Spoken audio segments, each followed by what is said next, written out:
Hello everyone. Today I'm back with another exciting and interesting video. So, without wasting any more time, let's jump right into it. Caitlin Clark walked back onto a basketball court under the biggest spotlight this league has ever built for a single regular season game. Not a regional feed. Not a streaming afterthought buried behind a paywall nobody remembers signing up for. NBC, primetime, national, millions of households, all tuned to the same broadcast at the same time. And within minutes of that broadcast going live, the Indiana Fever did something that had nothing to do with the scoreboard, and everything to do with A'ja Wilson. Let that sit for a second, because this wasn't a coincidence. This wasn't an accident of scheduling. You felt so good on offense tonight as you guys really ran through it. Yeah, I think we let our defense spark our offense, and then offensively, we moved the ball, we kept it popping. I think that's really just been a focus for us. It's just getting the ball reversed, and then it's going to find who's just shooting. I think we did a better job today. On those nights that This was a decision. A loud one. A public one. And by the time the final buzzer sounded, the entire basketball world was talking about it. Now, before we get into what actually happened on that court, we need to rewind. Because if you don't understand what led to this night, you will not understand why it hit as hard as it did. Caitlin Clark missed time. Real time. Weeks off the floor.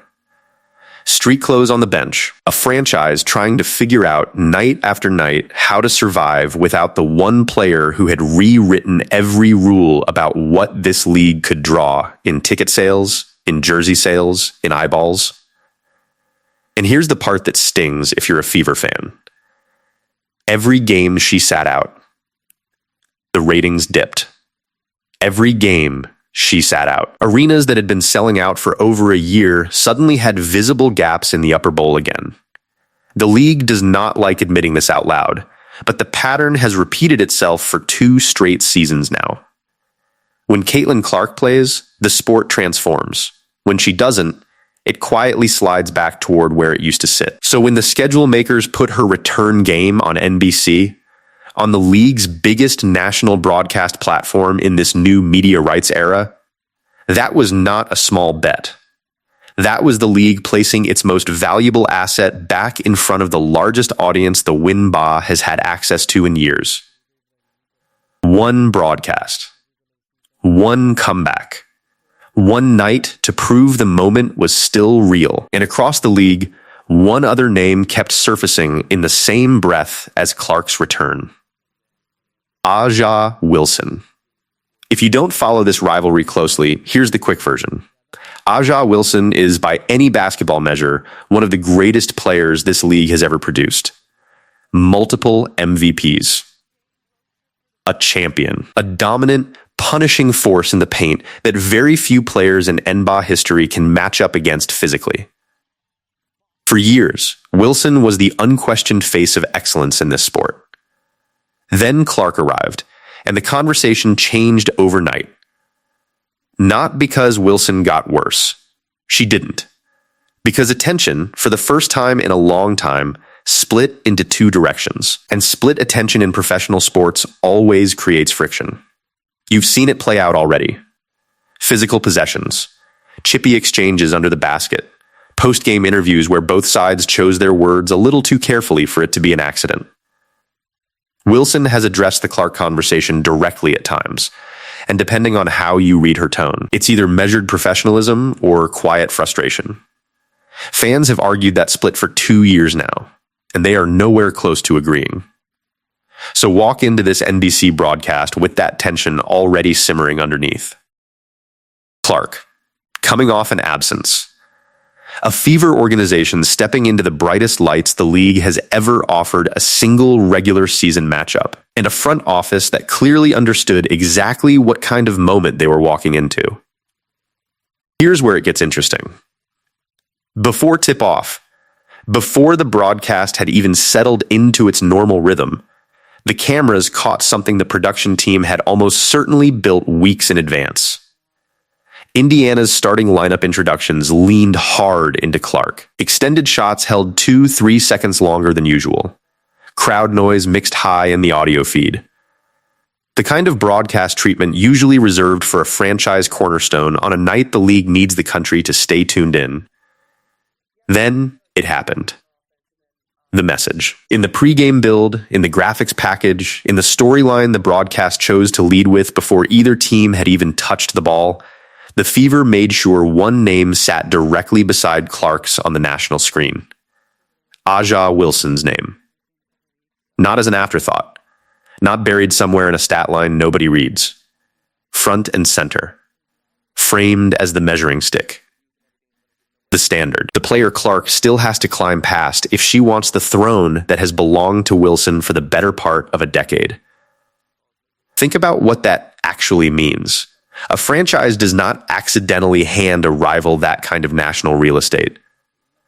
Every second of a broadcast like this is negotiated, planned, signed off on by people whose entire job is controlling the story before it airs. Somebody in that organization made a call. And the call was this: don't hide from the comparison. Lean directly into it. Put Clark's return on the biggest stage the sport has ever had, and put Wilson's name right next to hers, in front of the largest audience this league has had access to in years. That's not disrespect. That's not an insult buried in a graphics package. That's a challenge, delivered as publicly as it is possible to deliver one in professional sports. Fans picked up on it instantly. Social media did what social media always does within minutes of a broadcast like this going live. Clips of the pregame package started circulating everywhere.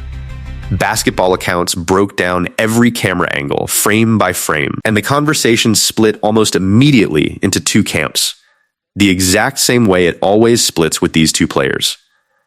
One side saw pure respect. Two of the greatest talents this league has ever produced, framed together on the biggest stage the sport has ever had access to, because they deserve to be measured against each other. That's not tension, that side argued. That's history being written in real time, and Indiana knew exactly what they were doing putting it on screen. The other side saw something sharper, a message that says, quietly but unmistakably, we are not afraid of this comparison anymore. We are not hiding our best player from the best player in the league. We are putting them side by side on national television and letting the entire country decide who this moment actually belongs to. Either way you read it, one thing was true. Nobody was talking about anything else that night. Now let's get to the actual basketball, because that's where this story really takes off. Clark's first minutes back looked exactly like you'd expect from a player who had been away from the physical rhythm of the league for weeks. A little rust, a pass that sailed long, a shot that rimmed out from a spot she usually buries without thinking twice. The kind of return most players need a full quarter, sometimes a full game, to completely shake off. If you appreciate this content, consider giving this video a like and subscribing to the channel. Believe it or not, more than 89% of viewers haven't subscribed yet. It's free and only takes a second, but it means the world to us. So, did you subscribe already? Great. Thank you so much for your support. Now, back to the video. Then, something shifted. Midway through the second quarter, Clark found her spacing again. A logo three that snapped the net before most of the arena had even registered she'd pulled up from that far behind the line. A no-look pass threaded through a gap that shouldn't have existed. A passing lane that only a handful of players in this entire league can consistently see, let alone deliver through. The broadcast booth, the same booth that had spent the pregame build hyping the Wilson comparison, could not stop bringing her name back into the conversation. And across the floor, Wilson was doing exactly what Wilson does. Dominant post touches. Physical, punishing defense in the paint. The kind of two-way force that has made her the standard in this league for almost a decade. There was no moment where either player backed down. No moment where the story softened into something safe and forgettable. This was two generational talents on the league's biggest broadcast stage, delivering exactly the kind of head-to-head the pregame messaging had promised the country. Here's the part that turned this from a great basketball night into a genuine story. Late in the fourth quarter, with the broadcast still holding a national audience larger than almost any previous Wnba regular season telecast, the two players ended up matched directly against each other on a single possession. Clark bringing the ball up the floor. Wilson stepping out to the perimeter to meet her, further from the paint than she usually strays, further than her own defensive instincts would normally pull her. For a few seconds, the entire broadcast seemed to hold its breath. It wasn't a moment that decided the game on its own.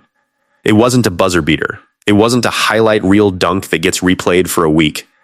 But it was, without question, the single most replayed sequence from the entire night. Two faces of two different eras of this league, standing chest to chest, in front of the biggest audience the sport has ever had on a single broadcast. That's the moment the league wanted when it scheduled this game. That's the moment the Fever wanted when they built their pregame package around the Wilson comparison. And that's the moment fans got in full, uncut, undeniable clarity. By the final buzzer, the storylines had multiplied into something far bigger than a single game. Because now the conversation isn't just about who's better. It's about what this broadcast represents for where the league is actually headed. A national network, betting its primetime real estate on these two players sharing a single screen. A franchise, deliberately choosing to frame its cornerstone against the league's most decorated active champion on the biggest possible stage, instead of shielding her the way a more cautious front office might have chosen to do. That's not a small decision. That's a statement of confidence.